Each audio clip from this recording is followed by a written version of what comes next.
Hey there, welcome back to 100 Days of AI. Today we're continuing part two of Power Vibe Coding with Cursor and Claude Code. If you missed the previous one, we set up Claude Code and Cursor on our computer. We got the application running. We created a claude.md file inside Cursor.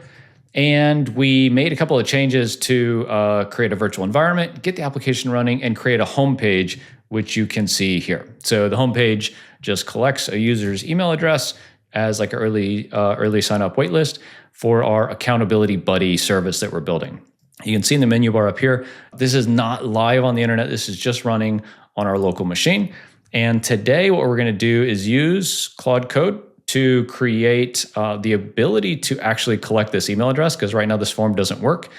Save it in the database and display a confirmation page, which onboards the user to do two things, kind of learn more about their company. This is like an accountability service for founders and CEOs. So I want to learn more about their company and kind of what role they're in and stuff like that. And then I want to collect 3 goals that they have for the coming week. Okay. So let's dive into Cursor, which again is our IDE, our integrated development environment. And we're just going to clean up here a little bit. And if you come in here, we're running Claude, and we can continue, I think, the previous chat because we don't have a ton of context going here. We just didn't do that much last time. But if you want to, you can run clear to clear all of the history. We don't need to do that right now, but we can, and all it does is just shrinks down the context window and the amount of tokens that you're sending to Claude every time you run a command, okay? So now let's just say what we want to do and have Claude go execute it. So I typically find like trying to one-shot like, hey, I want to do all this stuff, doesn't really work. Let's just go one piece at a time until we get a little more confidence in how to work with Claude Code to create software for us. So right now, let's just say I get an error message when I try to enter an email address, right? So this is my email address, and if I click get access, I get an error message. So let's just go and copy this and go back to Cursor and drag this in and say, I get this error message, and just let it figure out what's going on, right? So it's pulling in the error message. Do you want to be able to read the file? Yes, I want to be able to read the file. Thank you very much. And so one thing that I hear from developers and I'm finding is Claude is happy to think for a while. So it may be that you need to come up with like a multitasking kind of setup for you here, because you'll enter a prompt like this and say, hey, I'm having an error. Can you please help me understand what's going on? And it might go away for 2 or 3 or 4 minutes. And so you might feel like, gosh, I'm not being productive. What the heck is going on here? So you might need, a little something else to do. You can keep an eye on Claude Code, and Cursor can have sound notifications when it's done with its current thing. And you can just know to come back and kind of pay attention to it and follow up with the next prompt. Okay, so we see the database tables haven't been created yet. Let me initialize the database. That sounds like a good thing. So we're going to initialize the database here, and we're going to activate our virtual environment. Okay, do you want to proceed? Yes, I do. Talked about virtual environment in the last video, which is like, hey, I want to make how this application is running on my computer look exactly like how it would run in something like AWS, right, in the cloud. Okay, now initialize database from project root. Yep, sounds good. These are kinds of things that you'll only have to do once, hopefully. More database stuff. Yes, let's trust it and proceed. And I got to say, like, I'm not a developer. I don't know how all this stuff works. Okay, cool. Database table is created. Let's go back here and refresh the page and put our email address in and see what happens. Okay, says, thanks, you're on the list. Great. Okay, now that's cool, but I want to take someone to an onboarding page from here. So we successfully have accepted the email address and stored it in the database. Now let's ask Claude Code, show me this in the database. There's lots of ways you can do this. You can have a different application like Table Plus on your machine. I don't know how to do that, or I don't want to do that. It costs money. It's going to run a command and show me this right here. Cool. Okay, that's awesome. That's great stuff. Now let's say I want to create that onboarding page and have it take them to that page after they sign up successfully. Okay.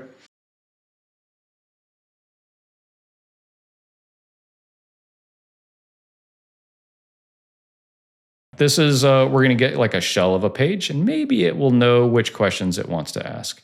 Oh, great. It's asking a follow-up question. What are the 3 questions you'd like to ask on the onboarding page? So 1, what is their role? 2, and 3, how did you hear about us? Okay, so it's going away. It's going to create the 3 elements of a web page, which is HTML, CSS, and JavaScript. It'll create the route, which is like the directions for the application to get to that page. And it will tell the application to use that route to get people there. Cool. Okay, so we talked in the last video about this is a differential view. This is like the old stuff over here, typically in red, which is doesn't exist or is deleted. And the new stuff is over on the right, which is green. And Claude Code is asking us, hey, do you want to make this changes to the onboarding.html page? That's this page here. And I'll say, yes, I'm sure it's amazing. Thank you very much. Okay, now it's creating CSS, which is styling. It's going to give it layout and pretty buttons and colors and things like that. Cool, awesome. I'm sure it's going to be great. Like we don't know yet. What we're probably going to do is go create something in Google Stitch, which is like the UX design tool, and then figure a way to bring that in here and style all these pages. Cool. Yep, I'm sure that's great. And now it's creating JavaScript, which will be the ability to like click a button and accept forms and do all this stuff, right? And it's going to store all this stuff in the database, hopefully. So we'll tell it, we'll just make sure we tell it to store this stuff in the database when the page is submitted. You know, we're not going to tell it that. We're going to assume that it knows because it's got a form.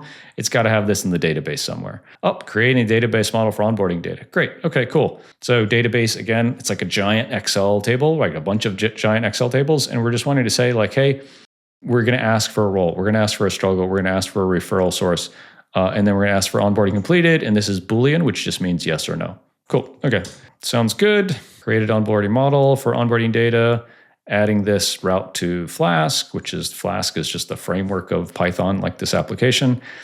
Okay, great. Python being a coding language, so there's like PHP, Python, Ruby, all those. I kind of like Python, so that's why I chose it. Cool, this is like the main application, and it's adding this stuff. So this is more, right? So this is the differential view, so it's adding all this stuff to this page, and it's posting all the data that we just got to the database.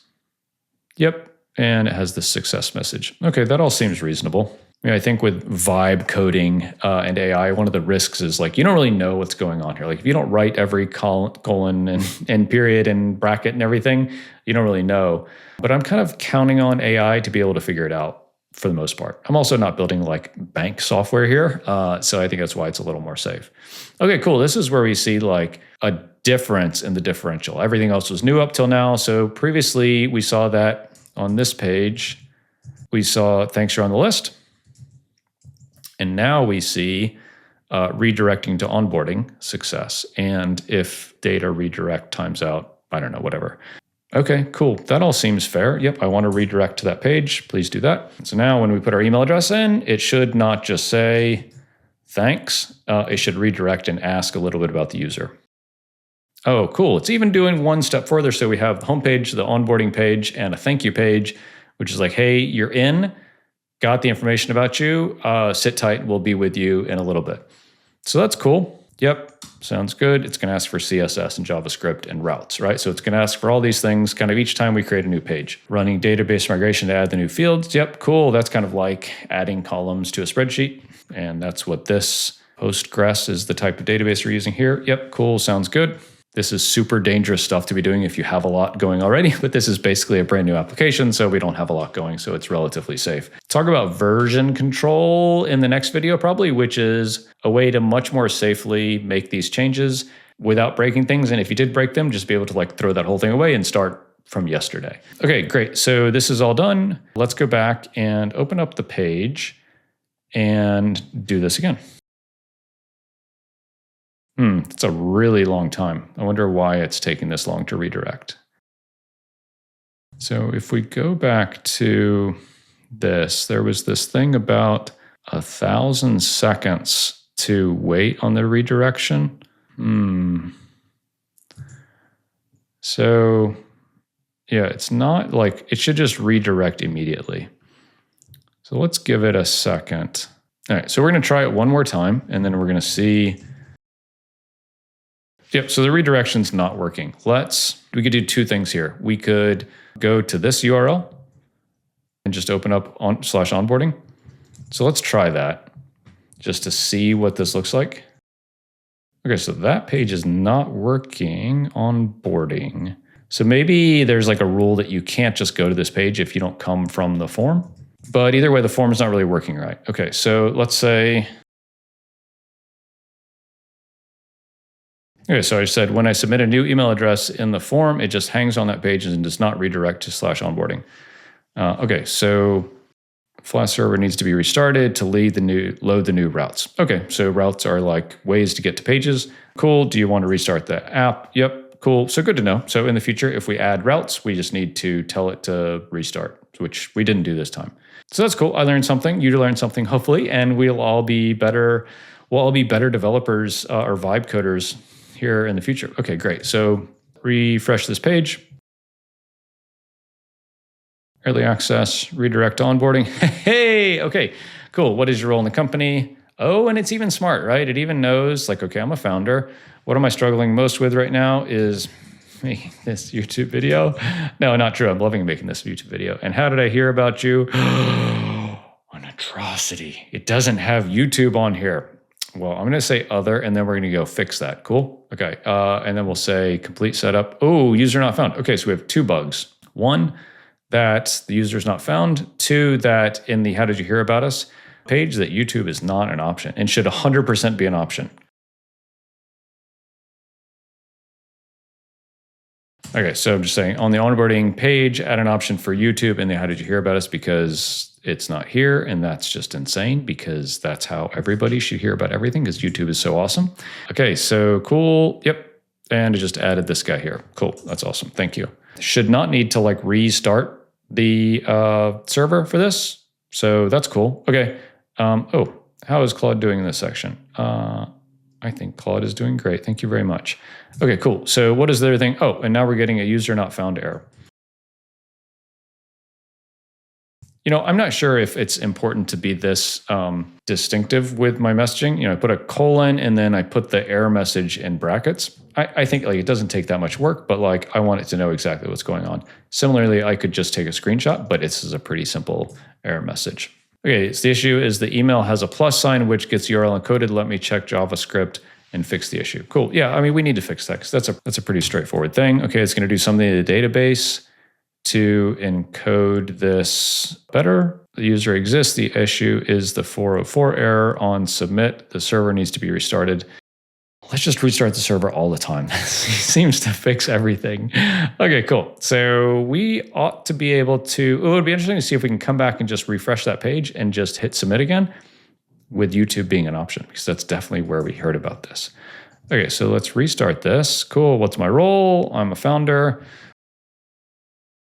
Finishing this YouTube video, and I heard about this on YouTube. Complete setup. Oh my gracious mercy. Okay, so it could be that like the way this is not the way this is stored in the database now. So let's just start over. We'll just start all the way over from scratch. Okay, that worked. I'm a founder, finishing this YouTube video. It's my biggest challenge, and I heard about this on YouTube. Oh, mercy.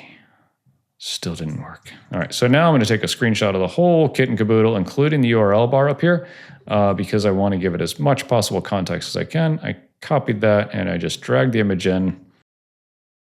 And now it should be able to look at this. It's going to ask me again, do you want me to be able to view this image? And I'm going to say yes. And now this time I'm going to say, you can always look at images in this session. Just because if we paste a bunch of other images, I still want it to be able to do its thing. Checking if onboarding routes are registered. Okay, that seems reasonable because I think that like it's just not getting to this page somehow. The routes, so let's see, the route is still, the routes are registered correctly when I test them. The issue is that the running Flash server hasn't picked up the changes. Let me kill, right, they were just gonna kill the server and start it again. It's like, do you remember when you were little and you would either hit the side of the TV or with the Nintendo, you would like blow into the cartridges and it would work? Oh my gracious, start a fresh server. I suppose this is not really the issue because like just starting the server again is typically not like the issue. And if it's not, if it doesn't work this time, I'm going to ask it to think harder about what's going on. But let's see. So we're going to try to do it without completely like registering again. Okay, so that didn't work. So we're just going to register a whole new account. One more time. Founder. Okay, let's see. No, it didn't work. Okay, all right, let's try one other thing here. Let's try not having the plus, because that just may be, this email is going to bounce, but that's okay. Let's see if this works. So we might just find a way to deal with the plus. Okay, setup complete, working. You're all set. Welcome to my Founder Pal. Okay, so we got it working. We just have this issue with the plus. Okay, so we're going to stop here for today because I feel like we have a lot of success. We added an onboarding page and a success thank you page after that. In the next video, we're going to set up version control. We're going to figure out how to get this running with plus and email addresses, because that's just going to happen, right? So it needs to encode these email addresses the right way, probably in the database so that it redirects properly in the application. And then we're going to integrate emails, because the service is going to email you when you sign up, say, hey, it's Monday. What are your plans for the week? What are your goals? And then Friday, it's going to say, hey, how'd you do? And it's going to give you some coaching along the way to make sure that you're being successful in accomplishing your goals. Cool. Subscribe if you haven't already so that you get notifications when new videos like this come out. We're vibe coding an application kind of in real time, piece by piece. I'm not a developer. I've never done this before. I hope you enjoy following along, and I'll see you next time.